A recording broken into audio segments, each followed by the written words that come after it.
La Comisión Séptima de la Cámara de Representantes aprobó 16 artículos, 16 del proyecto, entre los que están que el recargo nocturno inicie desde las 7 de la noche y que el recargo dominical y festivo sea del 100%.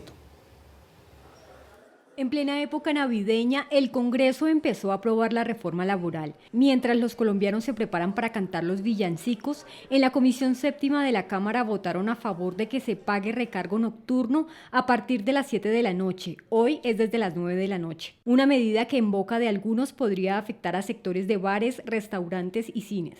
Estamos con una situación económica difícil, hay muchísima incertidumbre. De hecho, los pronósticos que había para el crecimiento del país se han ido bajando constantemente. Este escenario que hoy se está presentando aquí es una plena garantía que se le dan a los trabajadores. Es una plena garantía y ni usted ni yo podemos decir que esto va a fracasar. Los representantes también aprobaron el artículo que establece un aumento en el recargo dominical y festivo. Hoy es del 75% y se incrementaría progresivamente hasta el 100% en 2026. Yo pienso que esto es un avance importante y que va a permitir a todos los colombianos y colombianas seguir avanzando hacia la senda de derechos. El gobierno tiene sólidas mayorías en la comisión con los congresistas liberales y de la U. No obstante, hay artículos que los separan, como el de los derechos colectivos. Separemos la discusión, saquemos el debate del derecho colectivo para otro escenario y dediquémonos en esta reforma a hablar del derecho individual de los colombianos. Es muy importante entender que el derecho de libertad sindical, el derecho de asociación y el derecho de negociación colectiva son un trípode que están articulados completamente y que están refrendados por los convenios de la OIT que hoy hacen parte del bloque de constitucionalidad. Aún quedan 82 artículos por votarse que ya se discutirán en el 2024. Por ahora los congresistas se irán a reflexionar en sus vacaciones. Pues nosotros nos habíamos quedado ayer, Mauricio, con que hoy iba a ser una ponencia positiva y que el grueso iba a ser el otro año, pero aprobaron los artículos más fuertes. De acuerdo. Esto de los dominicales y esto de las horas extras a partir de las 7 de la noche, pues tiene unas implicaciones muy serias para todos los negocios y para los empresarios. De todas maneras, quedan otros todavía más fuertes. Desde ayer el gobierno se había advertido que había como acuerdo y consenso no hay muy buen ambiente en algunos artículos, que lo más seguro era que los votaran hoy, como ya pasó. Todavía falta mucho, pero que va bien, 16 artículos hoy. Sí, efectivamente falta mucho. Acuérdense ustedes que esto va primero comisión de la Cámara, comisión séptima, que es la que estábamos registrando, plenaria de la Cámara, después comisión del Senado, después plenaria del Senado, y eso debería suceder en gran medida el año entrante, especialmente en el primer semestre del año entrante. Por lo tanto, el trecho es largo, pero lo cierto es que para distintos observadores, incluidos a veces nosotros, o por lo menos yo hablo por mí, que decíamos el tránsito en el Senado va a ser más difícil que en la Cámara, vea, en una semana votaron en contra de la ponencia negativa, que era sacar el proyecto de ley. Votaron a favor la ponencia positiva y es la que dice, aquí está el proyecto de ley, vamos a discutir este proyecto de ley. Y no solo eso, en esta sesión que se supone que no iba a pasar nada más que esa votación de la ponencia, votar positivamente la ponencia para empezarla a discutir, terminan votando 16 de 98 artículos. Y no los accesorios, como en el caso de la reforma a la salud, donde los primeros artículos que se votaron fueron, pues no digamos que accesorios, pero no era la esencia y la pepa de la reforma. Aquí hay en esta reforma dos grandes ejes, recuérdenlo ustedes. Uno, el de los derechos individuales, que es el que va a terminar incidiendo sobre todos los trabajadores, y a ese primera dimensión pertenecen las dos medidas que mencionaba Giovanni. El cambiar, el alargar la jornada nocturna, por lo tanto, alargar la remuneración, aumentar la remuneración de los trabajadores que están en jornada nocturna, que empezaba a las 9 de la noche, se está proponiendo que empiece a las 7 de la noche, y se votó favorablemente. Y el otro, subir de 75 al 100% el recargo de dominicales y festivos. Ese también termina siendo votado favorablemente y son de la esencia de ese primer eje, que es derechos individuales. Ustedes dirán, pero ¿por qué la ministra y por qué alguno de los representantes decía, separemos, saquemos de esta discusión los derechos colectivos? Y la ministra decía tan fervientemente, no, aquí hay que seguir con los derechos colectivos. Lo decíamos ayer, medidas que van a favorecer a los trabajadores sindicalizados del país. 50%, 60%, 20%, el 5% de los trabajadores colombianos están sindicalizados. Y eso se está poniendo dentro de la reforma, lo cual es legítimo, pero se está atando de manera absolutamente indisoluble con el resto de la reforma. Yo creo que muchos trabajadores deben estar diciendo, esa es la ministra que me está defendiendo a mí, o está defendiendo al 5% de los trabajadores por su pasado de grandes vínculos con los sindicalistas. De cualquier manera, más allá de comentarios para un lado o para otro, el gobierno sigue avanzando y sigue mostrando triunfos en el Congreso en una etapa en que por encuestas, por resultados políticos, por la favorabilidad del gobierno, debería tenerla más difícil. No la está teniendo así. Sobre el tema de los pasaportes, hay un asunto importante que hay que tener en cuenta, que ayer no se debatió mucho, hoy lo vamos a hablar, y es la relación del canciller con el abogado Lozada. Lozada, hace 20 años, cuando era fiscal, archivó una investigación que estaba en contra del actual canciller. Luego el canciller, 20 años después, lo nombra como su mano derecha en la Cancillería. Éticamente, ¿eso qué lectura tiene? Bueno, pues le suma suspicacias a toda esta situación que ahora está en el centro del debate público por cuenta de la licitación de pasaportes y todo lo demás que les hemos venido contando durante los últimos días. Dato adicional, se reunió esa comisión de conciliación de la Cancillería con Thomas Grech, una reunión que duró más o menos unas 5 horas, y allí se decidió si se van a ir a conciliación o no. Esa decisión está bajo reserva, solamente se sabrá mañana. Juan Carlos Lozada Perdomo, quien se encuentra en el ojo del huracán por la licitación para la elaboración de los pasaportes, es el actual director de Asuntos Jurídicos Internacionales del Ministerio de Relaciones Exteriores. Ese cargo demanda que un experto en derecho internacional sea quien lo ejerza. Sin embargo, el canciller Álvaro Leiva designó a Lozada, que es abogado penalista y el mismo que durante su periodo como fiscal en el año 2004 precluyó una investigación por injuria y calumnia que se adelantaba en su contra cuando Leiva acusó al entonces vicefiscal general de la Nación, Jaime Córdoba Triviño, de recibir dinero ilícito. Ese episodio ha desatado un debate sobre si existe alguna inhabilidad desde el punto de vista de la ética profesional para que Lozada trabaje actualmente como subalterno en la Cancillería, siendo quien absolvió al canciller en un proceso legal hace casi 20 años. No existe absolutamente ningún problema con ello. Primero, el paso del tiempo. Esta resolución que Lozada Perdomo emitió fue hace un poco más de 18 años, tal vez. Así pues que el paso del tiempo uno no puede ligar una cosa con la otra. Y lo segundo, el canciller Leiva puede nombrar a quien quiera dentro de su ministerio. Al fin y al cabo es el director del ministerio.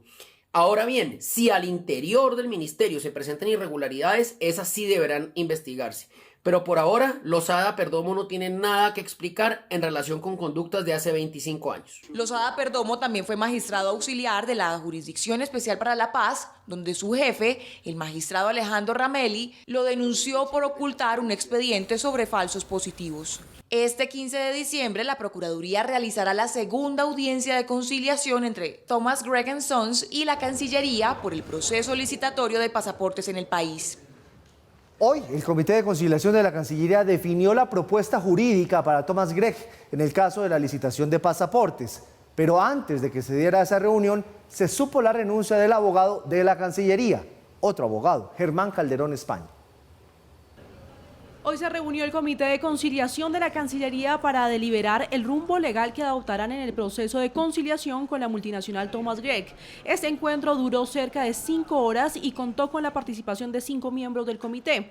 En la votación, 3 de los integrantes se pronunciaron a favor de la conciliación, mientras que uno se manifestó en contra y otro se abstuvo debido a un impedimento. La decisión se daría pública mañana durante la audiencia programada en la Procuraduría. Pero además, antes de esta reunión se conoció la carta dirigida al comité y al secretario general de la Cancillería por parte del abogado Germán Calderón, quien anunció su renuncia a su cargo, el cual era el representar al ministerio de su fondo rotatorio ante la solicitud de conciliación interpuesta por el apoderado de la Unión Temporal de Pasaportes 2023. El abogado reiteró su posición de advertir que hay un grave riesgo de deprimento patrimonial en el proceso que se adelanta por la licitación que se declaró desierta. Bueno, vean ustedes cómo se van conociendo más detalles acerca del contexto en el cual se dan las relaciones entre protagonistas claves de todo este incidente, todo este episodio de los pasaportes. Acuérdense ustedes, la Cancillería en este gobierno abre una licitación para renovar los pasaportes, no obstante las advertencias de algunos de los competidores en esa licitación de que estaba direccionada y amañada, la abrió en todo caso. Termina ganando Greg Thomas & Sons con con el mayor puntaje posible, y a pesar de eso, en esa instancia el presidente dice: licitaciones de uno no las acepto. No las acepto, la ley colombiana sí las acepta, pero bueno, el presidente tiene su punto de vista, y el canciller, cuya cancillería había abierto esa licitación, termina diciendo: ah, no, entonces esto no se va a otorgar, y se declara desierta esta licitación. En medio de eso empiezan a aparecer los protagonistas, sus roles, sus relaciones. Tiene razón el doctor Umar, nuestro eximio analista en este tema penalista, cuando dice que no hay ningún impedimento para que el doctor Lozada trabaje en la Cancillería. También puede ser que no haya ningún impedimento para que, a pesar de que los requisitos del cargo sean de un internacionalista, pues se lo den a un penalista. También puede ser que no haya ningún impedimento, como insisto, tiene razón el doctor Umar al hacer su comentario, en que el canciller termine nombrando a alguien que 18 años antes o 20 años antes lo favoreció. Pero nos sirve para pintar los personajes, y ese favorecimiento, acuérdense ustedes, al precluir el caso contra el canciller, terminó siendo espurio. ¿Por qué? Porque la argumentación que se usó en ese momento por el doctor Lozada fue que de buena fe había terminado calumniando, diciendo cosas que no eran ciertas del doctor Córdoba, que en ese momento era vicefiscal. Se demostró que las cosas contra el vicefiscal eran falsas, pero la preclusión se dio porque el argumento del doctor Lozada era: lo hizo el doctor Leiva de buena fe. Bueno, ahí se sigue pintando el asunto. También, para seguir pintando el asunto, acuérdense ustedes que el doctor Lozada, quien ven ustedes allí, salió de la JEP siendo, como lo decía la nota, siendo señalado por su jefe, el doctor Ramelli, por haber ocultado unos expedientes de los falsos positivos. Ahí la cosa sí empieza a ser por lo menos más complicada para pintar al personaje. Y redondeemos el caso. Cuando se le pregunta al hijo del canciller, el doctor Jorge Leiva, que por qué andaba con el doctor Lozada en ese momento haciendo correrías en Europa justo cuando se reunían con interesados en esta licitación, él decía: no, si yo lo conozco de tiempo atrás, yo estaba haciendo turismo, acuérdense de eso, Leiva Tours, decían algunos analistas en las redes, acuérdense de eso, y él decía: lo conozco desde hace 20 años, nos conocimos como militantes del Partido Conservador. No, hace 20 años estaba en la Fiscalía y estaba precluyendo un caso contra su papá, contra el doctor Álvaro Leiva, y no podía estar militando o siendo militante activo político en el Partido Conservador porque estaba en la Fiscalía. Todo eso sigue pintando los personajes. Nada por ahora sigue siendo un elemento que uno pueda decir, como bien lo dice el doctor Umar, aquí hay una falta contra una norma, pero vamos pintando los personajes porque esta discusión va para largo. Y hay un nuevo medio de comunicación en Colombia, y es un medio oficial de la Presidencia de la República. Se trata de un periódico que se llama Vida. Paula, ¿cuánto cuesta mensualmente ese periódico? 653 millones de pesos es el valor de ese contrato por la distribución. Usted ya lo decía, va a ser un periódico mensual, y les tenemos ya varios detalles que les podemos ir adelantando. Será además gratuito, se va a distribuir en todo el territorio nacional. Dentro de sus columnistas ya están confirmados Margarita Rosa de Francisco y también Matador. Y el tema central de esa primera edición va a ser la reforma agraria. La Presidencia de la República firmó un contrato por 653 millones con Servicios Postales 472 para la distribución de 500.000 ejemplares del nuevo periódico oficial del gobierno que se llama Vida. Este periódico impreso será de 24 páginas. La circulación será gratuita y sus 6 ediciones serán distribuidas en las principales ciudades del país. Como columnistas estarán Margarita Rosa de Francisco y el caricaturista Matador. Respecto a la distribución, se entregará un ejemplar en los sitios seleccionados en cada ciudad en horas de la mañana. En el caso de Bogotá, Cali, Medellín y Barranquilla, se tendrán en cuenta puntos de alto tráfico de personas a la red de transporte masivo integral, tanto en sitios de origen como de destino de pasajeros, así como alrededor de universidades. Por ejemplo, en Bogotá se entregarán 160.000 ejemplares, en Medellín 60.000, Bucaramanga y Cartagena tendrán 20.000 ejemplares. Tunja y Yopal recibirán 3.500 y los que menos recibirán serán Girardot y Cartago con 2.000 ejemplares. Según el contrato, la distribución del periódico tiene 2 fases. La primera es el envío a un punto de recepción, sitio en cada una de las 32 ciudades establecidas. La segunda fase es la entrega a la mano a la ciudadanía en las calles de cada ciudad. Este periódico contará con contenidos periodísticos relacionados con los programas y las políticas que desde el gobierno se desarrollan en cada uno de los territorios. Este primer paquete de ejemplares tendrá como tema central la reforma agraria. El plazo de ejecución del contrato será hasta el 31 de diciembre de este año. Este es un ejercicio de pedagogía por parte del gobierno. No sé si llamarlo periódico o no, porque esto se paga con recursos públicos, es decir, todos los colombianos lo pagamos. ¿A qué voy? El Tiempo, los otros periódicos impresos, el colombiano, pues un privado invierte, contrata periodistas, saca la información y el que quiere lo compra. En este caso, todos lo pagamos. Claro, distribución gratuita y le llega a todo el país, pero ¿es pedagogía o es publicidad del gobierno? ¿Cómo debería leerse? Habrá que ver el contenido. Claro, porque ahí el gobierno claramente empieza a contar. Entiendo que también está José Félix Laforí, que eso también lo equilibra, ¿no? Dentro. Sí, yo creo que en todo caso hay que ver el contenido finalmente para saber pues qué tan sesgado o no sesgado va a estar. Creo yo que con el solo hecho de difundir las ideas que tiene el gobierno sobre la reforma agraria ya está fijando una posición política, porque pues es una reforma mucho más ambiciosa que la de cualquier gobierno en el pasado reciente y remoto, si ustedes quieren. Pero vamos a ver en qué terminan teniendo eso en contenido. A mí lo que me parece que es observable, que es digno de señalar en esta idea del periódico, es otra cosa. A mí no me parece, de hecho, que para el número de ejemplares el contrato sea excesivamente costoso. Tampoco me parece mal que el gobierno, habrá que ver el contenido, pero se encargue de difundir lo que está buscando con esta reforma agraria. De hecho, vayan ustedes a ver gobiernos anteriores, las separatas que sacan al comienzo del gobierno o al final de los gobiernos. Vean las separatas que están sacando los alcaldes para decir que fueron el mejor alcalde del país cuando solo puede haber uno, y no es necesariamente a los que están sacando las separatas, diciendo: mi gobierno fue el mejor y al final de un gobierno. Mejor dicho, este caso no es distinto al de otros gobiernos. Yo creo que lo que es digno de señalar es que es un esfuerzo medio estéril. 2.000 ejemplares que van a dar a Cartago, por ejemplo, se los van a rapar en la plaza de Cartago y en el parque para ver qué líder y no sé qué.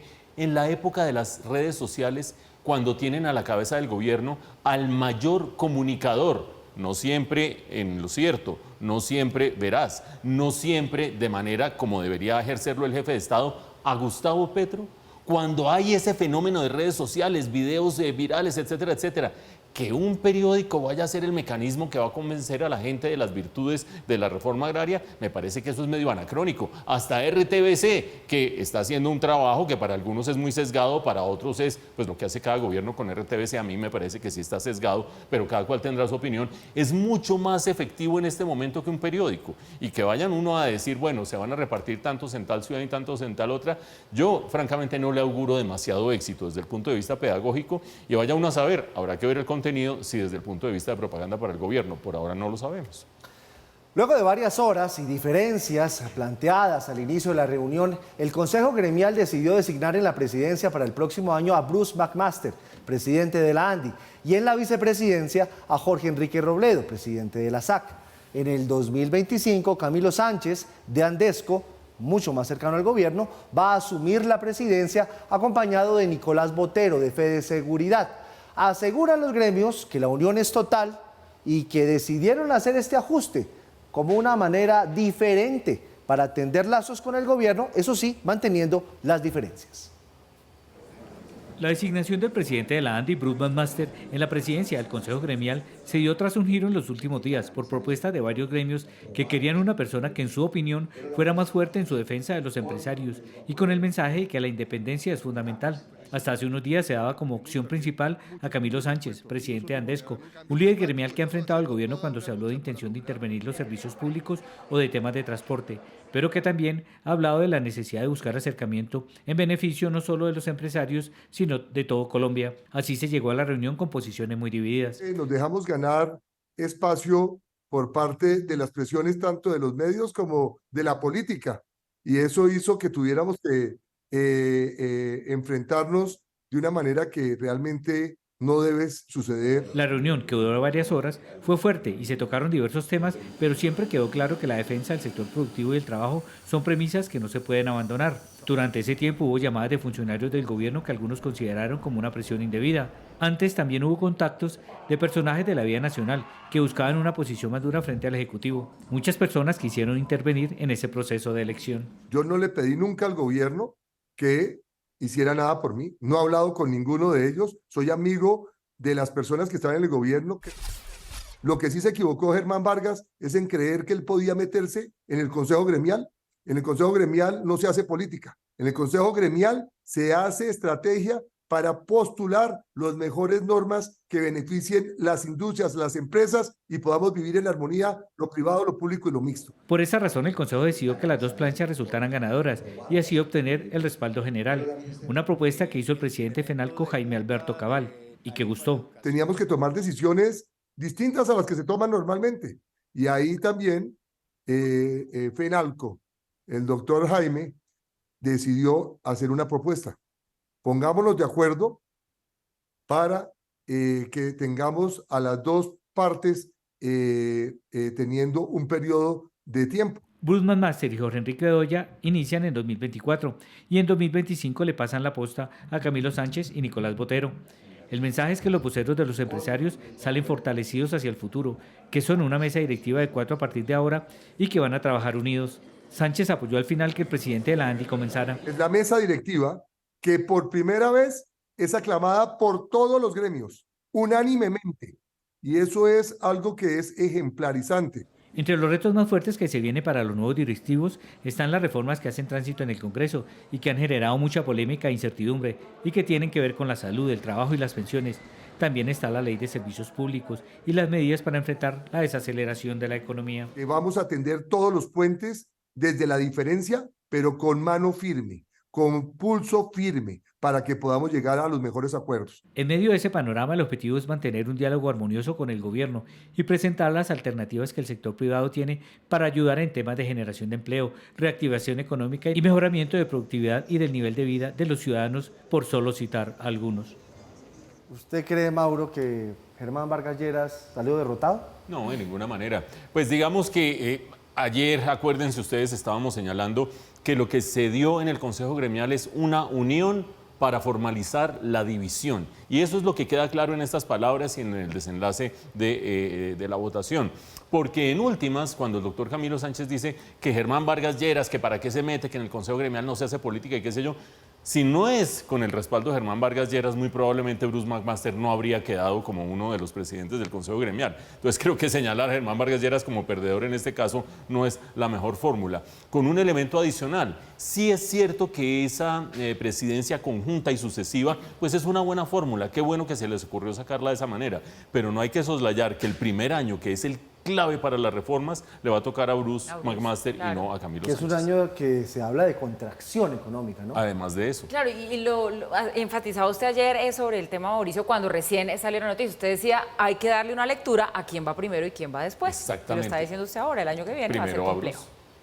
Antonia Urreola, encargada de investigar los posibles obstáculos a la paz que se han presentado en Colombia, dio a conocer que sí, hubo obstáculos de la Fiscalía a la JEP en el caso de Jesús Santrich. Después de visitas en Colombia y reuniones con funcionarios, instituciones y excombatientes y víctimas, Urreola entregó un balance preliminar sobre el caso, en el que asegura que el obstáculo existió. Dice que luego del caso de Jesús Santrich, no necesariamente las disidencias de las FARC se hayan armado como consecuencia de lo que sucedió, pero que sí aceleró un regreso a las armas por parte de los ilegales. Y otra de las noticias importantes que deja este día, la superintendente de Industria y Comercio, María del Socorro Pimienta, fue declarada insubsistente. A la funcionaria le habían solicitado su renuncia en noviembre y no aceptó por considerar que no podía ser retirada por su fuero pensional. Controversias relacionadas con procesos de Avianca contra la TAM por competencia desleal o frente a la DIMAYOR ocasionaron muchas quejas y le habrían pasado factura. Queda encargada de manera temporal entonces la directora técnica de Inversión Extranjera y Servicios del Ministerio, María Paula Belén Arenas. Nicolás Maduro se reunió con el presidente de Guyana, tuvieron una primera conversación, pero no hubo acuerdos. Lo que sí hay es la voluntad de las dos partes para seguir conversando sobre esta situación en la que Venezuela quiere quitarle un pedazo de territorio a la Guyana. El presidente de Venezuela, Nicolás Maduro, y su homólogo de Guyana, Irfan Ali, celebraron su primer encuentro desde que se reavivó la disputa entre ambos países por la región fronteriza del Esequibo, rica en petróleo.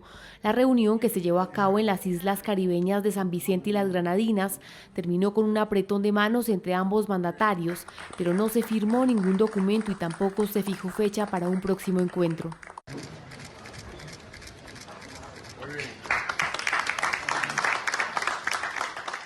Venezuela y Guyana manifiestan disposición de continuar con el diálogo para dirimir controversia en relación con territorio Esequibo. Tras la reunión, el presidente de Guyana, quien portó una manilla con el mapa completo del Esequibo, aseguró que su gobierno tiene todo el derecho a explotar recursos en su espacio soberano y aclaró que su única ambición es seguir la convivencia pacífica con Venezuela. Dejé muy claro que Guyana tiene todo el derecho de ejercer su derecho soberano dentro de su espacio territorial para aprobar y facilitar cualquier desarrollo, cualquier inversión, sociedad, acuerdo, cualquier licencia y concesión en nuestro espacio soberano. Tras su llegada a San Vicente y las Granadinas, Maduro también manifestó que su objetivo principal es buscar una solución a través del diálogo. Celebro que la comunidad de estados latinoamericanos y caribeños y el CARICOM hayan logrado dar este paso. Y vamos a aprovecharlo al máximo en función de que nuestra América Latina y el Caribe siga siendo una zona de paz, como lo hemos aprobado. El desacuerdo sobre la región selvática de Esequibo de 160.000 kilómetros cuadrados se ha prolongado durante décadas, pero Venezuela revivió su reclamo en los últimos años después de importantes descubrimientos de petróleo y gas. Actualmente la disputa se encuentra ante la Corte Internacional de Justicia, pero podrían tardar años en llegar a un fallo final. Yo no sé ustedes, pero yo veo un Maduro muy distinto. Un Maduro que aquí dice que celebra la paz, Latinoamérica como un territorio de paz, pero él mismo hace 8 días dijo o por las buenas o por las malas. Y mandó un militar para que gobernara un territorio ajeno. Y mandó cedular a personas de otro país a nacionalizar la jara brava como venezolanas.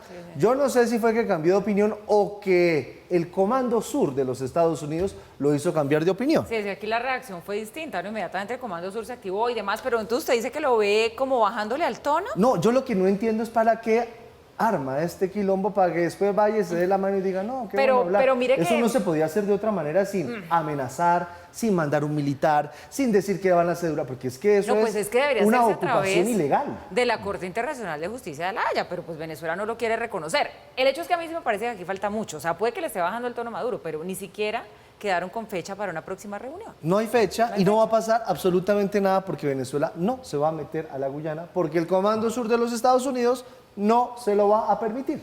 No solamente creo yo que Maduro le está bajando el volumen teniendo en cuenta al Comando Sur de los Estados Unidos, sino además teniendo en cuenta la reacción de la comunidad internacional en general y sobre todo de ciertos vecinos poderosos. Brasil. Por ejemplo, Brasil, exactamente. Brasil.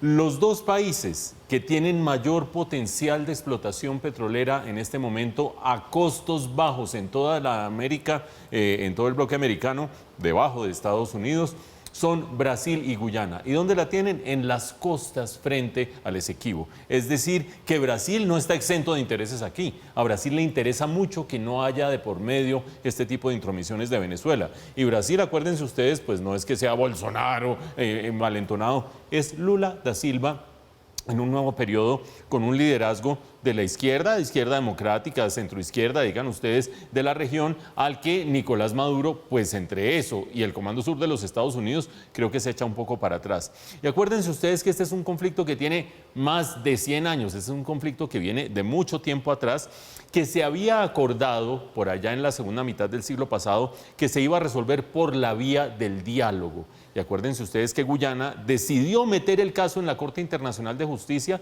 ignorando la vía del diálogo, y ahora vuelven a la vía del diálogo. Dice Venezuela, queremos volver a la vía del diálogo, vamos a ver, tenemos un mandato del pueblo venezolano, etcétera, etcétera.